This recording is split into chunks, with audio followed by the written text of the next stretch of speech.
میری غیور قوم کے بزرگوں، ماؤں، بہنوں، بیٹوں اور بیٹیوں، یادگار فتح کے سائے میں پوری قوم کو جشن آزادی مبارک ہو۔ یہ وہ دن ہے جب بابا قوم حضرت قائد اعظم کی ولولہ انگیز قیادت نے قوم کو غلامی کے اندھیروں سے نجات دلا کر آزادی کی روشنی عطا کی۔ یہ وہ دن ہے جس کے لیے ہمارے بزرگوں نے شہادتیں پیش کی، جان و مال کی عظیم قربانیاں دی، ان کے دریا عبور کیے، ماؤں، بہنوں اور بیٹیوں نے اپنے آنچل کو آزادی کا پرچم بنا دیا، اور یوں وطن عزیز پاکستان وجود میں آیا۔ مینار پاکستان اسی عظیم جدوجہد اور قربانیوں کی زندہ علامت ہے، اور یادگار فتح ہماری عظیم قوم کے عزم و ہمت، مسلح افواج کے زور بازو اور دشمن کے مقابلے میں ان کی برتری کی علامت ہے۔ اس موقع پر میں پوری قوم کو مارکہ حق میں عظیم و شان کامیابی پر صمیم قلب سے مبارکباد اور فیلڈ مارشل سید عاصم منیر کو دل کی اتھاہ گہرائیوں سے خراج تحسین پیش کرتا ہوں، جنہوں نے دشمن کی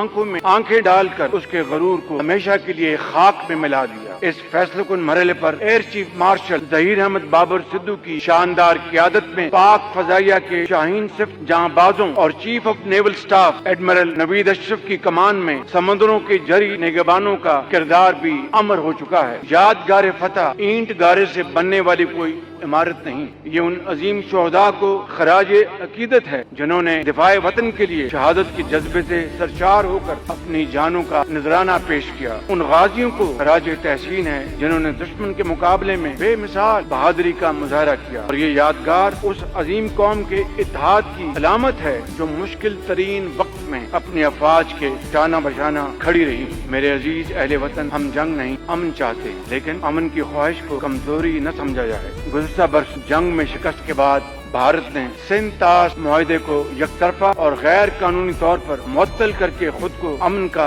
دشمن ثابت کیا ہے۔ میں باشگاف الفاظ میں اعلان کرتا ہوں کہ پاکستان کے پانی کی ایک ایک بوند ہماری ریڈ لائن ہے۔ بھارت براہ راست پر نہ آیا تو اسے براہ راست جواب دیا جائے گا، اور اگر آئندہ کسی نے بھول سے بھی پاکستان کی خود مختاری اور سلامتی کو چیلنج کیا تو اسے مئی 2025 سے بھی زیادہ قوت کے ساتھ منہ توڑ جواب دیا جائے گا۔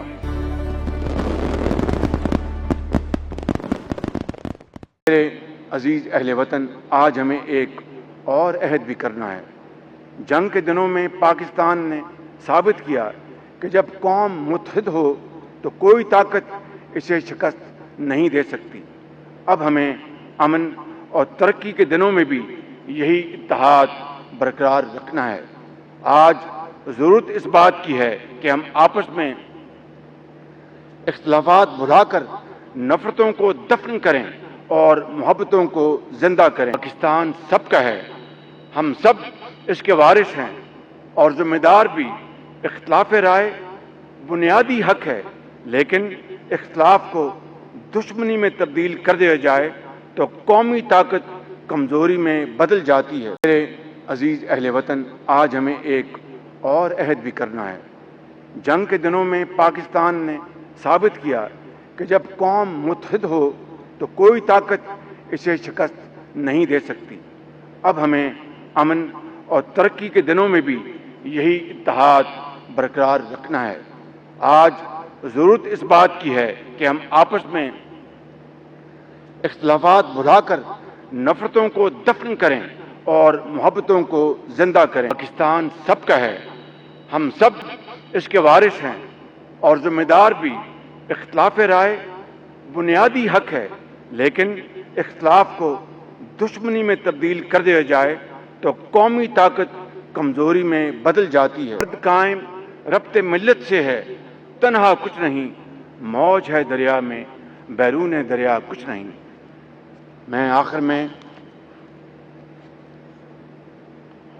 ان یادگار لمحات میں گزارش کروں گا کہ ہم عہد کریں کہ ہم سب پاکستانی اپنے فرائض محنت، خلوص، لگن اور ایمانداری سے انجام دیں گے۔ یادگار فتح کے بظاہر ساکت نظر آنے والے ستون قوم کے جذبہ تعمیر کی ترجمانی کر رہے ہیں۔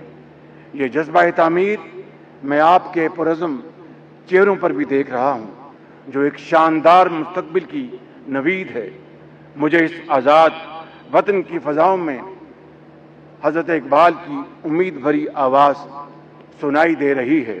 یہاں پر میں امریکہ کے صدر ڈونلڈ ٹرمپ کا خصوصی شکریہ ادا کرنا چاہتا ہوں، جنہوں نے گزشتہ برس پاکستان اور بھارت کے درمیان بروقت جنگ بندی کروا کر لاکھوں معصوم جانوں کو ہلاکت خیزی سے بچانے کے لیے انتہائی مؤثر اور تاریخی کردار ادا کیا۔ پاکستان اور امریکہ کے تعلقات مسلسل فروغ پا رہے ہیں اور ہمیں امید ہے کہ مستقبل میں یہ مزید مضبوط اور توانا ہوں گے۔ ہمارے انتہائی دوست اور برادر ملک سعودی عرب، ترکیے، قطر، کویت، آذربائیجان، ایران اور دیگر برادر اسلامی اور دوست ممالک کی ہمارے دل میں بے پناہ قدر ہے۔ انشاءاللہ یہ تعلقات مزید پھلتے پھولتے رہیں گے۔